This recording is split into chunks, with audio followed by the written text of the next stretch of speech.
Hello, I'm Doran Ellen Beldotan in Sfat, Israel. I've been learning really hard lately, and I haven't been talking about social and political things for a while. There are some very important updates about what's happening in Israel that I'm sure dovetail with events in the United States, and they're probably not getting into your news outlets, even the alternative ones. So I'd like to give you an update about what's happening here, because it is important both here and in the United States. The reason why I'm making this video is because I was supposed to be sentenced tomorrow in the Nazareth District Court for insulting a social worker, and for reasons that are probably either directly or tangentially connected to what I'm about to talk herein. The sentencing was postponed for a week. So I get a chance to make this video for you. I do apologize, by the way, for insulting a social worker. I don't think anybody's feelings should be insulted. I do not, however, apologize for having asked the United States State Department and Department of Justice and Homeland Security to investigate child trafficking here in the state of Israel. Make no apologies whatsoever for that. There are a number of things, so let's get cracking. Sheldon Adelson, who founded the paper called Yisrael Hayom, Israel Today, which started out really as a propaganda arm for Netanyahu, and I think he subsequently transferred ownership technically to one of his children, has been running a series called 70 Years After. And it's supposedly nostalgic and all very interesting, you know. But every once in a while he lets little information bombs drop, and I think that those little information bombs are the real reason why this series is going on weekly for a year. First piece of information that he let drop was that 70 years ago, the then Minister of Immigration claimed that he had documented proof that female former SS officers had married Jewish men in the fledgling state of Israel, and he was reporting that because he was quite sure that they were doing that to nefarious purposes. So the first bomb that he let drop was that there was an infiltration, documented infiltration of SS officers into Israeli society, marrying into it so as to be fully integrated into it. Today he let another bomb drop, which is very interesting. It was something about the Nazis printing counterfeit money. It's today, right? Yeah. No, you don't have to give it to me. I'm speaking English. The Nazis were printing counterfeit money, which they couldn't deal with in Europe, so they sent it over here. So there's information that's letting us know that there was direct contact with the Nazis in the state of Israel from its inception, both married in and people connecting with it from the outside. And I think that's the real purpose of Adelson running this series of articles. He's priming the Israeli consciousness for accepting the fact that there are Nazis that are buried in our systems. You all call it the deep state, and there are some Israelis that have adopted that term, but Adelson is calling them what they are, Nazis that are dug in deep in the system. So that's one thing that's coming out, and the public is being primed to be able to accept that. Another very important development is that there has been a huge hue and cry about the court system keeping an illegal database on everyone in Israel, on anyone in Israel who criticizes the judges in any way, shape, or form. The fact that the database exists, evidently it was founded by the then head of the Supreme Court and by the Minister of Justice and the head of the administrative body of the court system, and some lawyers that are working with them.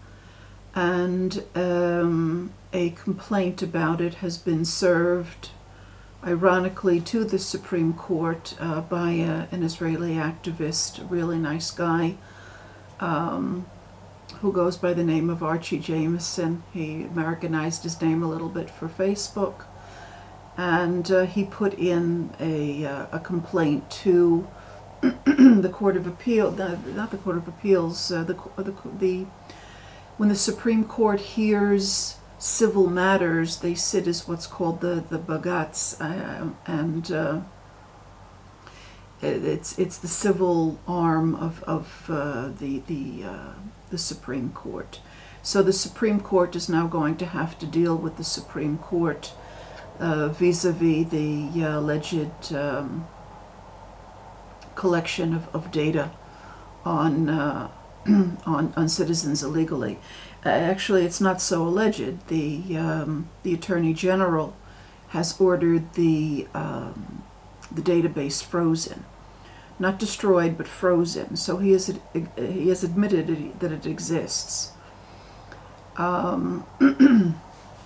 That's one thing. Another thing is this is all concurrent with the felling of Supreme Court Judge Ruth Bader Ginsburg, who's very, very close to the Supreme Court in the State of Israel. She was hosted here just within the last year and given a special Lifetime Achievement Award, you're right, for trying to do things like reduce the age of consent to children under the age of 12.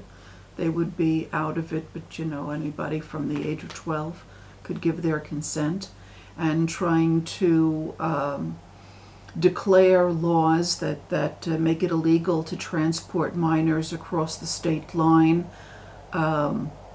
unconstitutional, that should be a private matter, and that's an invasion of privacy to protect minors from being transported across state lines. I was absolutely shocked when I read that. I had no idea that she was, I knew she was a progressive. Progressive is one thing. This is indecent. Anyway, since she has been felled, it was reported just yesterday that there is a court order silencing the publication of the details of a major investigation of the court system, which they say will shake the very foundations of the entire court system. They hinted that this is something on the level of the Supreme Court. They're being investigated by the RICO people here. I'm very surprised, quite honestly, that there isn't a super-injunction on that they were even able to report that it's being reported, and even though they can't give details to let the public know, I have a feeling that there might have been a super injunction on it, because evidently we were notified about a renewal of the court order not to allow details of that to be published. Before that, we didn't even know what was going on. So there might have been a super injunction, but the super injunction was not continued for another 30 days, whereas the court order disallowing publication of the details was extended for another 30 days. These are big doings in the state of Israel. What that means is that there is now a secret investigation of the top levels of the Israeli court system, concurrent with the felling, let's call it what it is, she was felled, of Ruth Bader Ginsburg, who was evidently the contact point for the unsavory elements in our court system in the United States. So information is coming out. Ayelet Shaked is the subject of that complaint about the collection of information illegally. She's one of the people named. So this goes through our political system and through the judicial system. These things are coming out. And again, the Israeli public is slowly but surely, very elegantly, by having this nostalgic piece coming out every week about, the way we were 70 years ago, truth bombs about the infiltration of Nazis into Israel are being, sort of like, by the way, dropped, and the public is being accustomed to accepting that this was happening gently.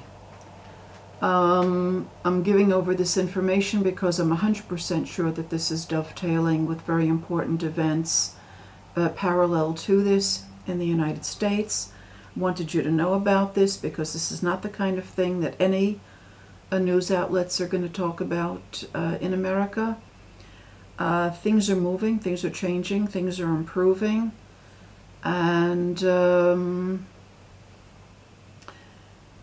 from all of the learning that I've been doing, all of the indications are that we are moving into the true Messianic era, and things can only get better for those who have merited to see it. Thank you for listening.